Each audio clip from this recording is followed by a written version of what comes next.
इन media वालों से पूछिए ना, इन्हें क्या सवाल पूछने आते हैं?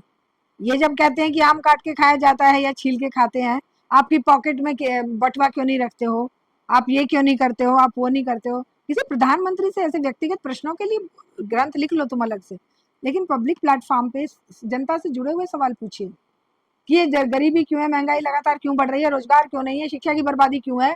ये सवाल नहीं है इनके पास। ये सीबीएसई और नीट की फुल फॉर्म पूछने की हिम्मत इनमें कैसे आ जाती है? शर्म आनी चाहिए, इनको डूब मरना चाहिए ऐसे ऐसे बदतमीज मीडिया वालों। दूसरी तरफ बात ये भी है कि ये जो प्रदर्शन है, ये अब इनके गले की हड्डी भी बनता जा रहा है। क्यों? क्योंकि लोग जुड़ रहे हैं, लोग इस समस्या से पीड़ित हैं, और जब लोग पीड़ित होते हैं और लोग एकजुट होते हैं, तो सरकार के लिए सरदर्द वो चीज़ बन जाती है। तो अब जिस हिसाब से इन्होंने सोचा था कि हम परमिशन दे देते हैं, जैसा एक बार अन्ना हजारे के साथ नहीं हुआ था, जब वो दोबारा प्रदर्शन करने के लिए बैठा भूख हड़ताल पे, तो 4 लोग भी नहीं आए। इन्होंने भी यही सोचा था।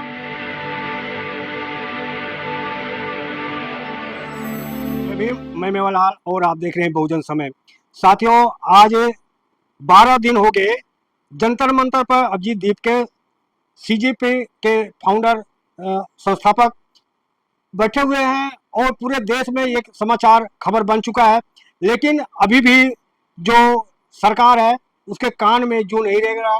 कहा जा रहा है कि अगर वो धर्मेंद्र प्रधान इस्तीफा दे देंगे तो हम चले जाएंगे। आज मैं समझने की कोशिश करूंगा कि आखिर जो दीपके हैं उनके ऊपर जो थप्पड़ मारा गया, किस लिए मारा गया, और पुलिस उनको अभी तक उनको हटा नहीं पा रही है, क्या कानूनी है गैर कानूनी है। और जो तरह से पुलिस अगर उनको नहीं हटा पा रही है तो तरह तरह के गुंडे टाइप के लोग आते हैं, वहाँ दहशत पैदा करते हैं। इन सब बातों को समझने के लिए हमारे साथ शारदा दीक्षित हैं। ये बराबर जाती रहती है, इनसे समझूंगा कि आखिर जो अभिजीत दीपके का ये जो धरना प्रदर्शन है कितना वाजिब है या केवल दिखावा है, इनसे समझूंगा। मैडम, आप तो बराबर वहाँ जंतर मंतर जाती रहती हैं, तो क्या सीजीपी के प्रदर्शन में न तो पानी का बौछार हुआ, न डंडा पड़ा, क्या सरकार से मिली भगत है? देखिए, तो कह नहीं सकते, कुछ सॉफ्ट कॉर्नर तो है, वरना हम लोग जब किसी मुद्दे को लेकर प्रदर्शन की परमिशन लेने जाते हैं, तो मुश्किल से वो 2 घंटे की परमिशन मिलती है, और फिर उठाकर वहाँ पर अनाउंसमेंट करने शुरू कर दिए जाते हैं कि जाइए आपका टाइम खत्म हो गया, नहीं तो हम यहाँ पर कार्रवाई करेंगे। और अगर वहाँ से नहीं हटते हैं तो पुलिस गाड़ियों में भर-भर के कहीं बवाना और कहीं वो क्या है कापासेड़ा छोड़ आती है। लेकिन यहाँ ऐसा नहीं हुआ है। इसका मतलब कुछ ना कुछ कहीं न कहीं कोई सॉफ्ट कॉर्नर सरकार का इसकी तरफ से इसके लिए, इस प्रदर्शन के लिए है। लेकिन दूसरी तरफ बात ये भी है कि ये जो प्रदर्शन है, ये अब इनके गले की हड्डी भी बनता जा रहा है। क्यों?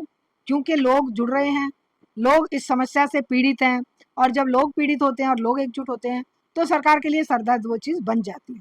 तो अब जिस हिसाब से इन्होंने सोचा था कि हम परमिशन दे देते हैं, जैसा एक बार अन्ना हजारे के साथ नहीं हुआ था, जब वो दोबारा प्रदर्शन करने के लिए बैठा भूख हड़ताल पे, तो 4 लोग भी नहीं आए। इन्होंने भी यही सोचा था कि परमिशन दे देते हैं, क्योंकि 6 तारीख को जब परमिशन दी थी, तो कोई बहुत अच्छा शो नहीं था।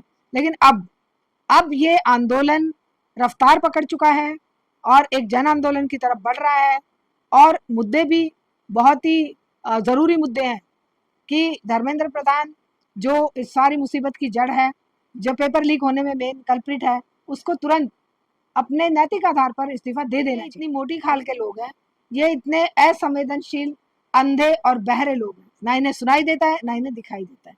तो इसलिए ये आंदोलन, अब पहले वाली बात अगर हम मान भी लें कि प्रायोजित था, बीजेपी ने इसको सपोर्ट किया था, वरना तो पुलिस 1 मिनट भी नहीं जमने देती। कहीं ना कहीं तो उसको या तो किसी के कहने में, इंटरनेशनल प्रेशर से, या इनके खुद के किसी एजेंडा के तहत इसको परमिशन दी गई, लेकिन अब ये जम चुका है। मैडम, एक चीज हमें और बताएं, समझाएं, ये परमिशन मिलता कैसे है? ये जब अमेरिका में थे तो अमेरिका में 1 घंटे पहले इनको परमिशन मिलता है जब पहली बार आए थे। तो आप बताएं कि परमिशन कैसे मिलता है और कितने दिन के मिलता है ये? देखिए, आपने पहलवान मूवमेंट का देखा था, जी। उनके साथ कितनी बदतमीजियां की गई थी, वो तो लड़कियां थी। हम्म। उनके टेंट उखाड़ दिए गए थे, उनके जो गद्दे थे उन पर बारिश आके पानी भर गया था, उनके लिए कितनी दिक्कत इन्होंने खड़ी करी थी कि गद्दे नहीं आने दिए थे बाहर से। परेशानियां अभी भी कर रहे हैं, लेकिन वो रूप परेशानियों का नहीं है जो हमने उस समय देखा था। किसानों के लिए इतनी इतनी लंबी कीलें बिछा दी थी कि ट्रैक्टर आगे ना बढ़ पाए, इतने गड्ढे खोद दिए थे कि एक पूरा इंसान अंदर समा जाए, कि कोई कवर उसको क्रॉस ना कर सके दिल्ली बॉर्डर को, और इतना जबरदस्त वो गाड़ियां लगा दी थी, भारी भारी वो 4 टनर मंगा मंगा के खड़े कर दिए थे। तो ऐसी स्थिति में अब ये कहीं ना कहीं इस बात का गवाही दे रही है ये व्यवस्था कि कोई ना कोई या तो मजबूरी है इनकी या इनकी मिलीभगत है। मैडम एक चीज और आरोप लग रहा है अभिजीत दीपके का, कुछ लोग कह रहे हैं कांग्रेस द्वारा फंडेड है, कुछ लोग कह रहे हैं बीजेपी का, कुछ कह रहे हैं आम आदमी पार्टी का। हकीकत क्या है लोग समझ नहीं पा रहे हैं। देखिए हकीकत कुछ भी हो, लेकिन असल बात यह है कि ये युवा जो है वो गुस्से में है और पूरे देश के युवाओं को जागृत करने का काम इन्होंने किया है। लेकिन ये विपक्ष की फंडिंग तो हो नहीं सकती। बीजेपी की 1% हो सकती है, आई एम नॉट श्योर, लेकिन एक अंदाजा लगाया जा सकता है कि जिस तरीके से इन्हें इतने लंबे समय तक बैठे रहने की छूट दी जा रही है, ऐसी छूट हमारे आंदोलनों को कभी नहीं दी जाती। जन आंदोलनों से ये बहुत घबराते हैं, डरते हैं, लेकिन अब जब छूट एक बार दे चुके तो अब वो हटने वाले भी नहीं है, और हटेंगे तो लोग हटने नहीं देंगे। लोग तैयार है मरने मिटने के लिए। तो ये एक एजेंडा जो ये लेकर चले थे, वो एजेंडा इनका पूरी तरह सफल नहीं हो पाया। मैडम एक आरोप लग रहा है कि इनको फंड कहाँ से आ रहा है, बार बार सवाल उठाया जा रहा है, लेकिन अब दीपके की तरफ से आ रहा है कि हमें तो सवाल उठाया जा रहा है, लेकिन बीजेपी पे कोई नहीं सवाल कर रहा है कि उनका इतना 5 सितारा होटल जैसा उनका ऑफिस बन गया है, विधायकों एमपी के खरीदने के कहाँ से पैसा, उनसे सवाल नहीं पूछते मीडिया वाले, हमसे सवाल पूछते फंड कहाँ से आ रहा है। मीडिया वाले तो यही करते हैं ना, सवाल सत्ता से कभी नहीं पूछते। अगर कहीं कोई रेल हादसा हो जाता है तो सवाल विपक्ष से पूछा जाता है कि तुम इस बात को क्यों उठा रहे हो। कुंभ में भगदड़ मची, लोग मरे तो विपक्ष दोषी, कोरोना फैला तो विपक्ष दोषी, और कोई कांड हो जाए तो विपक्ष दोषी। पक्ष कभी दोष अपने ऊपर नहीं लेता है। अगर ये अपने ऊपर दोष लेते तो ये रिजाइन भी कर दिए होते। और दूसरी बात रही फंडिंग की, फंडिंग तो पूरा आज कॉर्पोरेट बीजेपी की, आरएसएस की खिदमत में लगा हुआ है। हो सकता है कि वो लोग इस उम्मीद में इस पार्टी को जमा के रखे हुए हैं कि जब तक ये है तब तक वो सलामत है, जिस दिन ये पार्टी जाएगी उस दिन ये सारे जेल के अंदर होंगे। और फंडिंग इस आंदोलन को कैसे आ रही है, हम तो आंदोलन चलाने वाले लोगों में से हैं, हमें पता है जब आप जनता की लड़ाई लड़ते हैं तो जनता पुरजोर आपका साथ देती है। जनता आपको खाना भी देगी, पानी भी देगी, आपको सारी जरूरतें पूरी करेगी। और आज यही दीपके के आंदोलन में, हमारे काकरोच मूवमेंट में हो रहा है कि लोग श्रद्धा से पानी भी पिला रहे हैं, चाय भी दे रहे हैं, समोसे भी खिला रहे हैं, खाना भी दे रहे हैं। तो इसमें फंडिंग की जरूरत ही नहीं। खाना तो लोग अपने घरों से अपने पैसे से दे ही रहे हैं, रोज भंडारे लगे रहते हैं। लेकिन मैडम जो वहाँ पे पानी पिला रहा, चाय पिला रहा, पुलिस उनके घर तक जा रहे हैं कि आखिर ये पानी कहाँ से आ रहा, चाय कहाँ से आ रहा, तो उनके घर पर जाने का क्या है जरूरत पुलिस का। दहशत पैदा करना, ये कहते हैं ना कि ये दहशत गर्द है, तो पुलिस और सरकार तो दहशत गर्द है। दहशत जितनी फैलाएंगे जनता को उतनी डराएंगे। अब ये जनता की ये जिम्मेदारी बनती है कि जनता सरकार के भय को दिल से निकाल फेंके।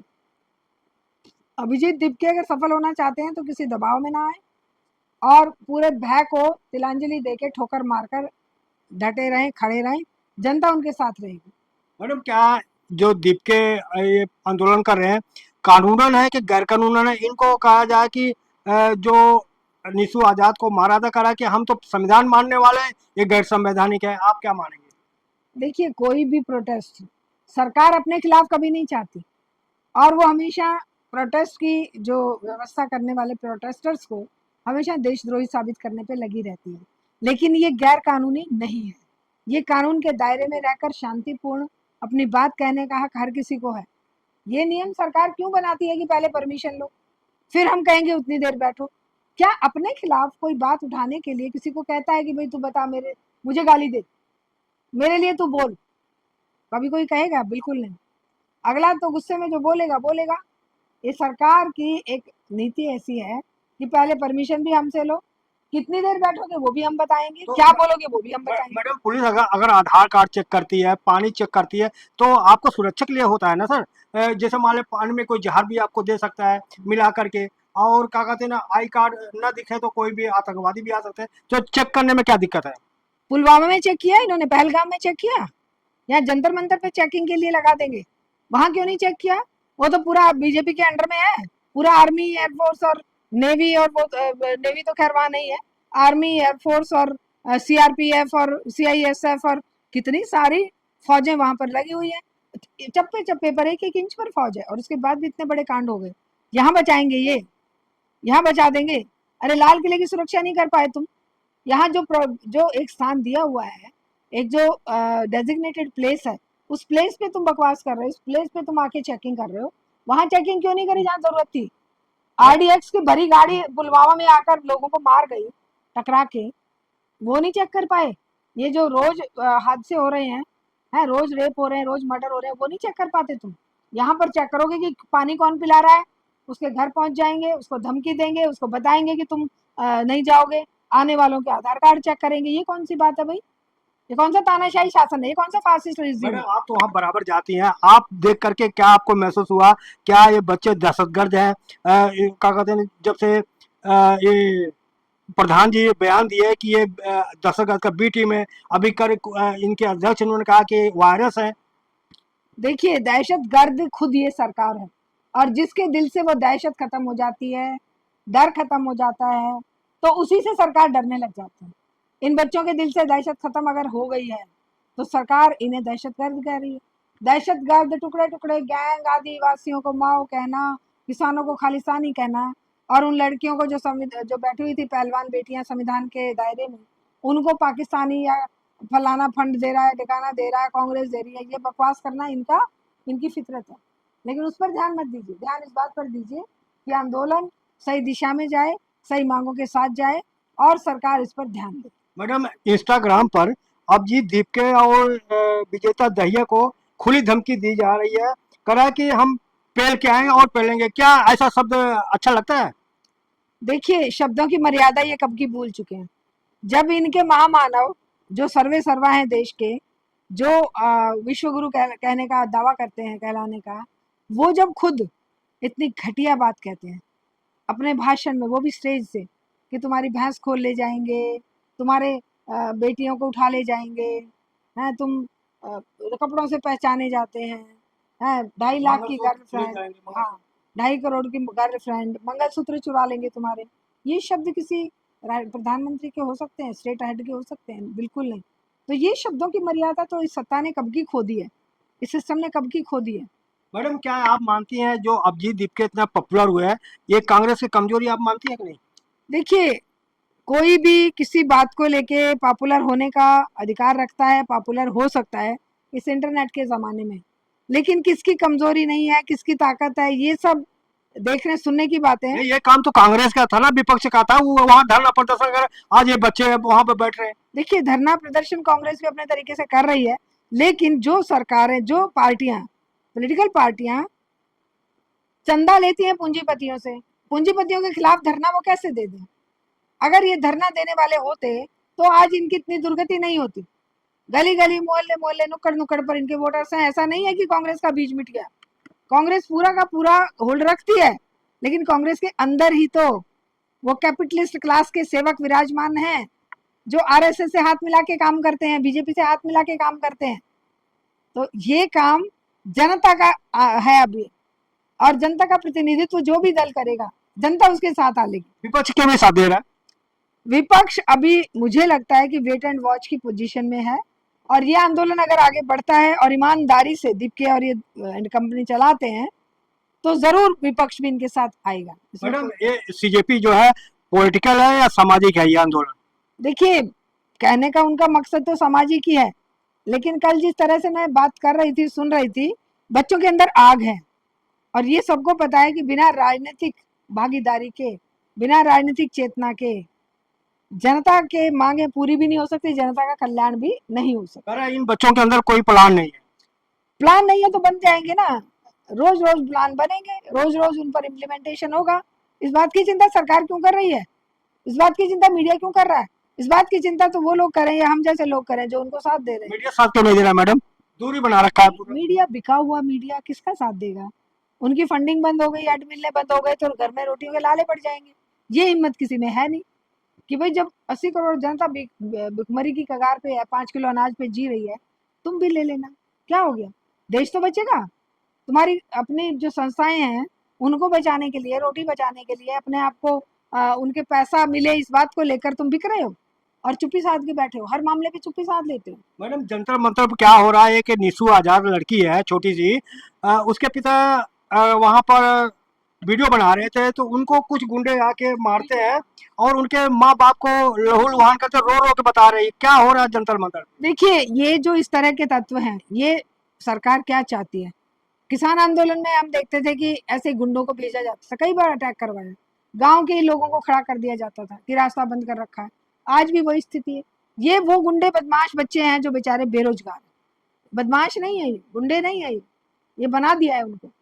टुकड़ा फेंकते हैं कि जा गाली दे के आ जा, जा पत्थर मार के आ जा, जा उनको डिस्टर्ब करके आ, जा सर फोड़ के आ जा। फुड़वाए जा रहे हैं, ट्रेनिंग दी जा रही है इनको कि तुम करो, हम तुम्हारे पीछे खड़े हैं। क्या उसकी गिरफ्तारी हुई जिसने सर फोड़ा? बिल्कुल नहीं। पुलिस उसको गिरफ्तार कर लेगी जिसके ऊपर जुर्म हुआ है, लेकिन उसे गिरफ्तार नहीं करेगी जिसने जुर्म किया है।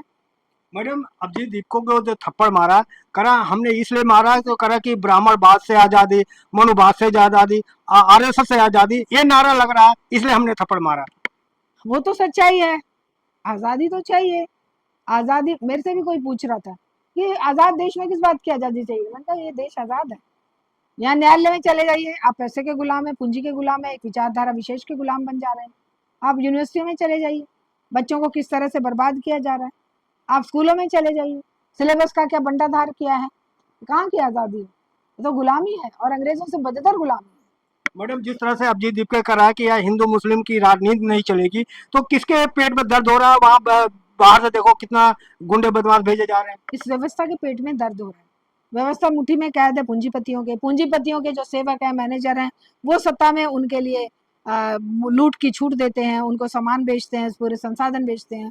अब इनको ये डर लग रहा है कि कहीं ये सत्ता है डगमगा ना जाए। तब तक दूसरा अल्टरनेट तैयार करने की कोशिश कर रहे हैं कि राहुल को ले आए या किसी और को ले आए। पहले वचन तो भरवा लें कि सेवा करोगे ठीक से। मोदी से वचन भरवा के ही लाए थे ना, अब दूसरे किसी से वचन भरवाने में लगे हुए। वचन भर लेंगे, वो मोदी से भी बदतर करेंगे तो सत्ता में आएंगे, नहीं तो नहीं आएंगे, नहीं तो यही चलेगा। तो इसलिए आज की जो व्यवस्था है इसको समझने की जरूरत है। मैडम बच्चे कितने दिन अभी स्कूल खुल जाएगा तो बच्चे तो जाना बंद है, स्कूल देखेंगे कि वहाँ धरना प्रदर्शन करें, ये इसका मतलब ज्यादा दिन टिकने वाला नहीं है प्रदर्शन। देखिए, स्कूल के बच्चे वहाँ हैं भी नहीं, बहुत कम बच्चे स्कूल के हैं, ज्यादातर कॉलेज गोइंग बच्चे हैं, क्योंकि स्कूली शिक्षा ही नहीं, शिक्षा एज ए होल बर्बाद की गई है एनईपी 2020 के माध्यम से। शिक्षा को एक सामान बनाकर खरीदने और बेचने पे लगा दिया है, और माँ बाप जो है वो बेचारे लूट रहे हैं, लेकिन पढ़ाई, बच्चों को ज्ञान तब भी नहीं मिल रहा। मैडम एक चीज और आप समझाएं, वहाँ कई मीडिया वाले आते हैं कहते हैं आपको सीबीएसई की फुल फॉर्म आता है, नीट की फुल फॉर्म आता है, तो क्या जिसको फुल फॉर्म नहीं आता है तो उनको जाने की जरूरत नहीं वहाँ पे? मीडिया वालों से पूछिए ना, इन्हें क्या सवाल पूछने आते हैं?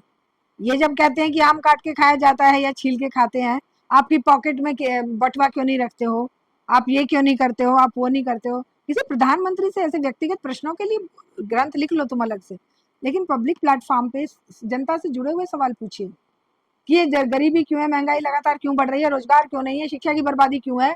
ये सवाल नहीं है इनके पास। ये सीबीएसई और नीट की फुल फॉर्म पूछने की हिम्मत इनमें कैसे आ जाती है?